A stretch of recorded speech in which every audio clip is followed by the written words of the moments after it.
ma wax la Kayz est-ce que xam nga ni démb amoon na réunion entre les 7 sièges là ak Macky Sall. pour lan pour invalider candidature waaj. ah oui bien sûr.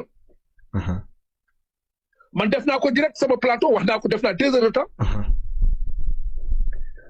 Macky Sall toog na réunion bi mi ngi 4 heures de temps la réunion bi 4 heures de temps la durée entre les Badio Camara ak ñëpp les 7 sages du conseil constitutionnel.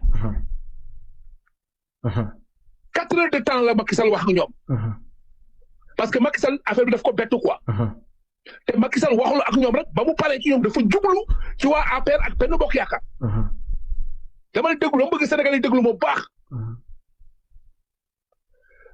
réunion bi ñu koy def mooy Macky Sall dafa ne les 7 là nañu def tout possible ba candidat Bassirou Diomaye Faye candidature Bassirou Diomaye Faye ak Ousmane Sonko bu mu jàll. parce que bu jàllee mooy àdduna tukki na quoi. ma ne ko non moom la àddunaam tukki moom Macky Sall ak ñu mu àndal mais du àdduna bi nga xam ne bi yàlla tax teg fii. lañ ci dugal ci parmi les 7 charges là. y a que 2 personnes ñu ko nangul lool ñaar. Badio Camara ak Cheikh Tidiane Koulibaly. Cheikh Tidiane ñoom ñoo nangul Macky Sall liggéey bu salte boobu ñu bëgg a def ma bëgg nga jàllale ko yow te ñoom Tunkara activiste yëpp nañ ko wax porteur de voix yëpp nañ ko dénoncé mais les 5 personnes ñoo ñeneen ñi Macky Sall loolu mooy problème les 5 juróom yi nga xam ne xamul fu mu leen di jaar. ñooñu fu mu leen ci fu ma lay wax nii.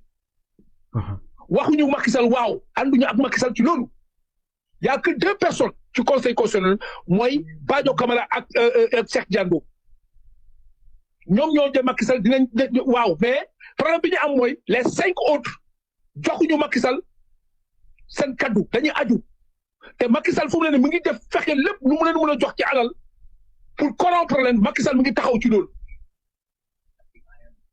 la may wax nii yàlla mu ngi may dëgg suma borom samay malayka ñi ngi samay mag su ma dee man ak sama bàmmeel billahi wallahi watallahi wal barke alquran karim lii moo xew dëmb te joxe nañu rendez-vous mercredi